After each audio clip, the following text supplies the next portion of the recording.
Bonjour à tous, bienvenue sur Archilon Model Kits. Alors avant de commencer, puisqu'on est encore au mois de janvier, je vous souhaite à tous et à toutes une excellente année 2024.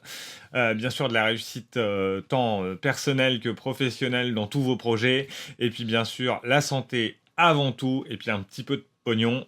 Ça fait toujours du bien. Et puis de belles maquettes et de beaux montages pour cette année 2024, ce qui me fait une jolie petite transition. Voilà, bon, je regarde un petit peu ma chaîne en arrière. Ça fait un an que j'ai pas posté de vidéo. J'ai quand même continué à maqueter un petit peu de mon côté, donc notamment le Bronco. La partie intérieure est terminée. Je l'ai terminé sur les vacances d'été. J'ai préparé la vidéo. Puis après, on regarde la chaîne. On se dit, oh là là, ça fait 7 mois que j'ai pas fait de vidéo. Ça va être compliqué. Est-ce que je mets la vidéo? Est-ce que je la mets pas? Bon, j'ai sondé un petit peu le Discord. On me dit de la mettre, forcément.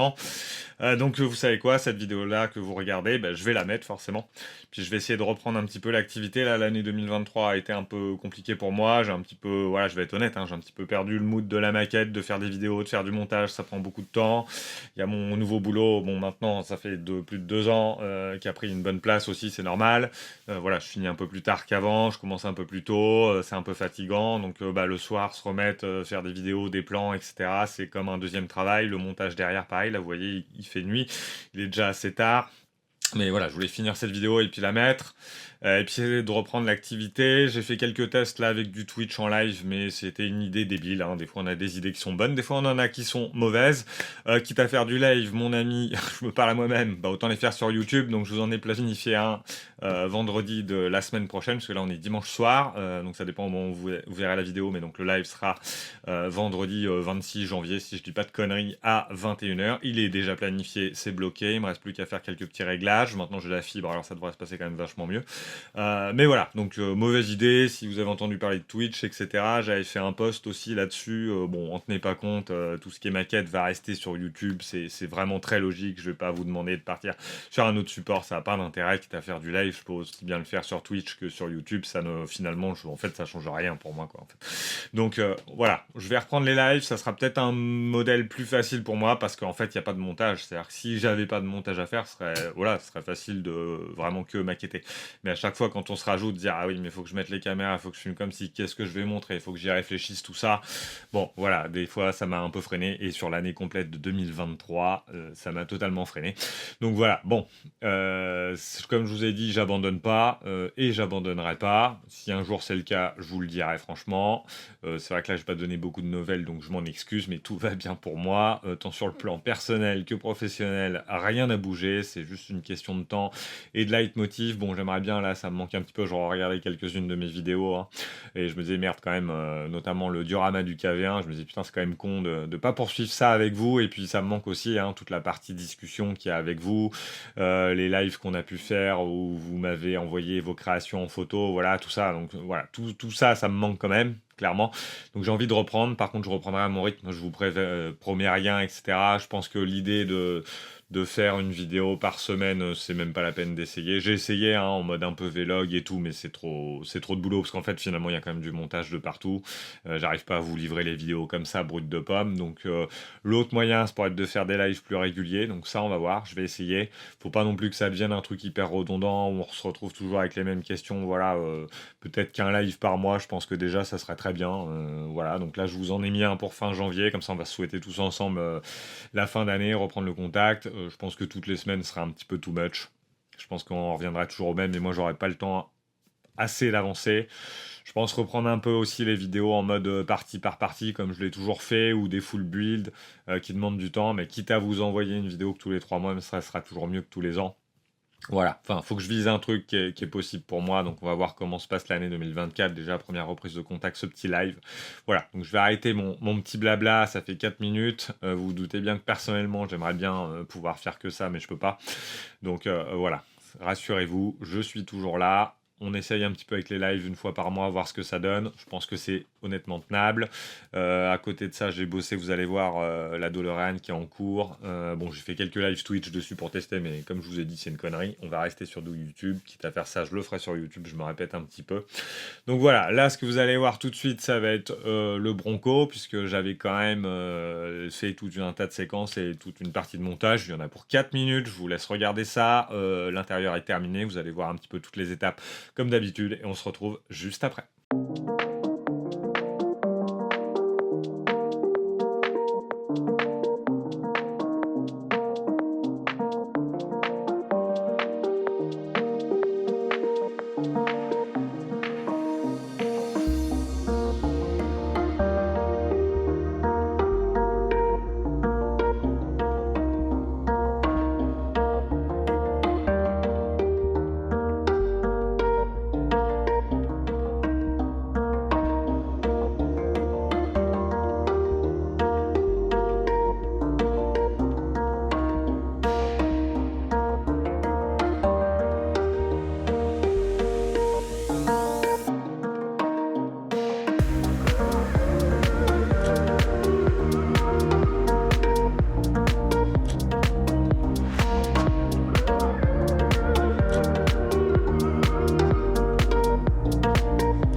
Voilà, vous avez pu voir la petite séquence, je suis désolé, hein, il y a l'arbre voilà, pour la caméra, mais c'est un petit peu normal, il faut que je vois ce que je vais vous montrer. Donc voilà, la partie intérieure du Bronco est terminée, on a suivi des étapes classiques, j'ai pas fait d'insertion de texte, mais je vous ai montré les teintes, etc. que j'ai utilisées. Donc ça reste un kit qui est super sympa pour son âge, super détaillé. On sent qu'à l'époque, voilà, enfin cette marque-là en tout cas, hyper détaillée, très très propre. C'est pas un kit qui est tout jeune, mais franchement, j'ai eu peu de déboires sur tout ce montage, tout reste et s'ajuste franchement correctement pour l'époque.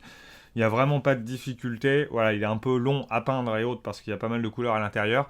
Mais le rendu, franchement, est super sympa. Il commence vraiment à ressembler à quelque chose. Donc, je vous ai mis quelques petites pièces là. Donc, on peut revoir un petit peu la partie intérieure hein, plus en détail. Voilà, avec le poste de pilotage ici. Il me restera quelques décals à mettre. Mais pour le moment, voilà, je les ai pas mis pour simuler les écrans et tout. Voilà.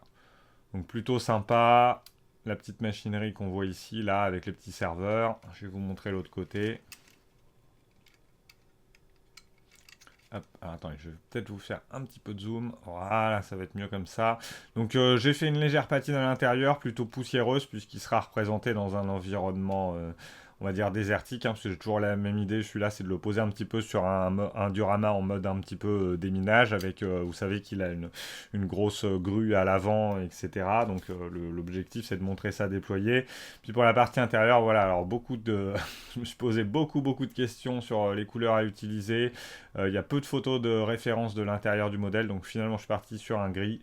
Voilà un petit peu le rendu, hein, avec un petit niveau de détail, les tours des trappes en noir. Il y a juste celle-là qui est en noir complet, donc j'ai peint là honnêtement à la main parce que ce sera absolument invisible à l'intérieur, même si là c'est vrai qu'on voit que le rendu est un petit peu brillant, puisque c'est la partie qui va accueillir la mitrailleuse qui est là. Donc voilà, pareil, joli modèle de précision, franchement, avec un petit peu de photo découpe par-ci et là, donc ça va être plutôt sympa aussi. Donc ça on le peindra plus tard.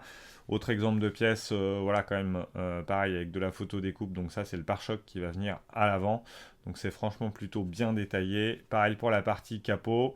Voilà, la prochaine difficulté, une fois qu'il sera refermé, donc je vais vous montrer à peu près ce que ça va donner. Donc sachant que ça s'emboîte quand même franchement plutôt bien, il faut juste forcer un tout petit peu sur les côtés en pliant. Mais voilà, il n'y a pas de surprise, hein, franchement, c'est très propre. Hop, voilà. Donc il faudra bien le maintenir au collage. Donc là, clairement, je vais le coller à la super glue hein, pour pas que ça bouge. Bien le maintenir avec des élastiques, bien le laisser sécher. Mais voilà ce que ça va donner derrière. Je crois que j'ai les roues pas très loin, mais avec les roues et tout, ça va être quand même plutôt sympa. Et donc la prochaine difficulté là-dessus, c'est de... Donc les pièces sont prêtes, dégrappées, nettoyées et tout ça. C'est de faire du montage à blanc pour venir coller le capot qui vient à peu près comme ça, à ras de la ligne ici de photodécoupe. Et puis bien refermer avec les côtés et tout ça. Donc là, pas mal de montage à blanc, étape par étape. Donc ça, je vais le faire vraiment tranquillement. Et là déjà on aura quand même un véhicule qui commence vraiment à ressembler à quelque chose, donc ça voilà. Là-dessus, donc sur ce kit là, si vous voulez vous faire plaisir avec un gros camion de ce type, vous pouvez y aller, franchement je vous le conseille, le kit est hyper qualitatif. Voilà, je referme la petite page Bronco, je vais poursuivre dessus dès que j'ai le temps. Je vous montre la DeLorean. Donc la DeLorean, premier véhicule, c'est un kit de chez Aoshima, c'est mon premier véhicule, hein, j'ai jamais fait de voiture, sauf si on revient au tout début de ma chaîne, mais ça avait été un joli fiasco. Donc voilà, DeLorean, je l'ai en 2 exemplaires, j'ai celle du premier film, c'est celle que je suis en train de monter, et j'ai aussi celle du deuxième, parce qu'en fait j'ai une petite collection de DeLorean, hein, même en mode diecast, je pourrais vous montrer un jour si ça vous intéresse. Voilà, par exemple, là j'en ai une petite qui traîne de chez, si j'arrive à l'attraper, de chez Hot Wheels, vous voyez, donc voilà, j'ai une petite collection de DeLorean, donc je me suis dit, allez hop, là, pendant les vacances de Noël, j'ai pu m'inquiéter un peu, donc je suis arrivé à peu près à ce résultat-là en une petite semaine de vacances. Voilà, donc j'ai eu un déboire sur le dessous de la carrosserie, je peux vous en parler, c'est-à-dire que j'avais fait toute la peinture et je me suis bien galéré à faire le masquage en dessous, qui était super propre, puis je me suis dit bon allez hop, on passe à la partie vernis, pour pouvoir après passer des jus et la salir un peu, et en fait j'ai voulu accélérer un peu le process en utilisant ce vernis de chez AK Interactive, sachant que là on est sur des peintures AK Extreme Metal. Et en fait, il y a une forme d'incompatibilité, hein, parce que vous voyez le rendu que ça a fait.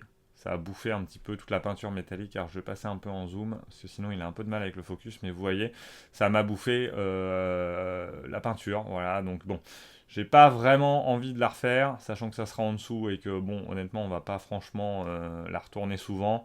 Je vais laisser comme ça, tant pis. Je vais quand même passer mes jus pour essayer d'atténuer un peu. Mais ouais, c'est un peu dommage. Donc faites super gaffe à ce vernis-là. A priori, avec les peintures AK Extreme Metal, c'est franchement pas une bonne idée. Concernant la carrosserie, là pour le moment, elle est un petit peu masquée de partout. C'est le travail que j'ai fait hier sur Twitch. Mais je suis assez content, franchement, du rendu pour ma première carrosserie. J'ai réussi à faire ça en à peu près 2 passes. Donc 2 sessions dessus. J'ai un truc quand même bien uniforme, bien propre. Pareil, AK Extreme Metal. Donc là, elle est masquée parce que vous savez que cette partie arrière, donc je suis en train de chercher la couleur à appliquer à une autre teinte. Et puis après, on a tous les pare-chocs, le bas et la barre au milieu qui sont en noir. Donc voilà, elle est prête en peinture. Je pense que je poursuivrai ce montage sur Twitch et que je vais la peindre sur Twitch directement. Voilà, après c'est un kit qui a quelques années aussi, et puis j'ai fait pas mal de boulot, donc il faut que je poursuive un petit peu, mais ici par exemple sur la partie tableau de bord avec le volant, les pédales, il y a pas mal de minifis, pas mal de travail au pinceau, pardon, hein, là voilà c'est ce qui va aller sur le côté de la voiture. Donc les pièces sont représentées comme ça. Ce modèle-là, je pense que je vais le faire relativement from scratch. Par contre, la prochaine, je la ferai vraiment en mode plus détaillé avec des câbles et tout. Mais quoi que je suis en train de me dire que là, vous voyez sur le tableau de bord haut qui se cache ici. Je vais enlever le tourniquet. Hop. Vous voyez, il y a des câbles qui sont représentés. Donc là, eux, on peut les peindre assez facilement. Ça va. Franchement, je pense que je vais m'en sortir au pinceau. Par contre, ceux qui sont autour de la carrosserie, là, qu'on voit pas, que j'ai un peu masqué, mais qu'on voit un petit peu ici. Le problème, c'est que sur la vraie, on a un gros câble noir et des câbles orange et jaune. Et là, vu qu'ils ont fait le truc un peu maintenant, ça va être un peu compliqué de matérialiser ça. Alors, je suis même en train de me demander si je vais pas peindre en noir le câble pour simuler le gros, puis à rajouter des câbles de couleur en scratch, et du coup faire la même chose sur le tableau de bord. Donc, je suis en pleine réflexion là-dessus. Et puis, il y a eu ce boulot-là qui a été fait sur la partie arrière, avec voilà, le réacteur du film du 1, c'est pour ça qu'il n'y a pas le truc blanc M-Fusion, mais voilà, petit travail de peinture à la main, minutieux, voilà, j'ai bien pris mon temps, ça commence à avoir de la gueule, et puis il me reste toute la partie qui sera visible à l'intérieur avec le convecteur temporel. Ensuite, on passe sur mes derniers achats. Et pour finir, mes derniers achats, donc évidemment, avec beaucoup moins d'activité sur l'atelier, j'achète évidemment beaucoup moins qu'avant, hein, mais bon, je perds pas espoir que ça revienne. Voilà, non, blague à part, j'avais trouvé ça à Stockomanie, 9,90€ de mémoire, ça date à peu près de cet été. Le modèle, il y en avait 3, le Panther, le T34 et un SU100. Donc vu que j'ai déjà fait un SU75, j'ai pas pris le SU100. Mais voilà, franchement pour ce tarif-là, on est sur du 1,72e. Si vous voulez essayer le 1,72e, ça peut être voilà, une bonne idée, la bonne affaire, sachant qu'il coûte plutôt 18 balles ou 15 balles en moyenne sur internet. Donc voilà, ça reste franchement vraiment pas mal comme prix. Et on en trouve toujours hein, dans le Stockomanie qui est près de chez moi, on en trouve encore. Donc voilà, n'hésitez pas à faire un tour si vous les aviez pas vus. Donc voilà, le petit T34 qui a été rebadgé, voilà, donc c'est partenariat avec World of Tanks. On reste sur du Revel. Le Panther qui était bien sympa aussi. Donc sachant que moi en plus j'aime bien le 1,72, donc voilà, c'est plutôt cool. Je vous en ai ouvert un vite fait pour vous montrer quand même un petit peu l'intérieur. Alors bon, vous avez des bonus World of Tanks si vous jouez au jeu, ce qui n'est pas mon cas. Et puis des décals, bon je pense qu'ils n'iront pas trop dessus parce que je pense que c'est des décals qui sont un peu en rapport avec le jeu. Puis à la fois en mode autocollant stickers directement. Bon, je vais pas mettre ça sur le modèle, moi je me débrouillerai autrement. Mais voilà ce qui est fourni. Et puis on a toujours une notice hein, qui est en papier un petit peu glacé. Notice couleur classique de chez Revel, pas de surprise. Voilà, à peu près les modèles qu'on peut faire. Bon, ils en mettent qu'un hein, en Panzer Grey, mais voilà. Là, franchement, je pense que c'est un bon petit plan, si je vous dis, si vous voulez essayer le 1,72. Et puis voilà, au niveau des grappes, ça reste assez correct pour cette échelle-là, je trouve. Bon, on a vu plus détaillé en 1,72, mais franchement, on est vraiment pas mal. C'est du assez classique de ce qu'on trouve chez Revel. Hein. Je vais essayer de... On va rezoomer un petit peu. Voilà, le focus est quand même beaucoup mieux. Vous voyez, franchement, c'est pas mal. Hein. C'est pas mal détaillé pour l'échelle. Donc, voilà, je trouve que c'est plutôt cool. Chenilles, bon, plastique par contre, forcément. Bon, elles sont sympas. Et puis, on peut regarder un petit peu par là les pièces. Mais ouais, c'est pareil. Voilà, on est un peu sur la même qualité. Donc voilà, franchement, j'ai envie de dire, pour ce tarif-là, si vous voulez essayer le 1,72e ou juste vous faire plaisir avec un petit kit, n'hésitez pas, foncez. Voilà, l'heure est venue de clôturer cette vidéo, donc on se donne rendez-vous pour ceux qui le veulent et le peuvent vendredi 26 janvier à partir de 21h pour faire un live comme on le faisait avant. Voilà, donc j'espère quand même que vous serez nombreux et tout ça, ça me fait super plaisir d'avoir planifié ça. Voilà, je vous remercie toujours tous pour votre soutien, même quand je suis pas là, vous êtes toujours quand même au rendez-vous, j'ai toujours des petits messages. Un spécial merci à Serge et Guillaume qui maintiennent mon Discord en vie et en fait finalement il y a quand même pas mal d'activités dessus sans que je sois là. Donc on a retravaillé ensemble un petit peu là ce week-end pour qu'ils puissent passer en mode forum et que tous les deux aient des droits, donc on va appeler d'animateurs pour qu'ils puissent gérer, créer des salons, tout ça et continuer à le faire vivre. Donc big up à vous deux. Franchement merci beaucoup. Ça devient tout à fait ce que je voulais que ça devienne, hein, vraiment un espace pour mes abonnés ou que je ne gère pas parce que c'est le cas et qui se gère en autonomie avec quelques personnes clés comme ça et qui est finalement un Discord, un forum, on va dire, d'entraide. Donc vraiment, merci beaucoup à vous les gars. Sur ce, je referme définitivement cette vidéo. Je vous souhaite à tous plein de bonnes choses pour cette semaine. On se retrouve vendredi soir. Sur ce, portez-vous bien, maquettez bien et à la prochaine pour de nouvelles aventures.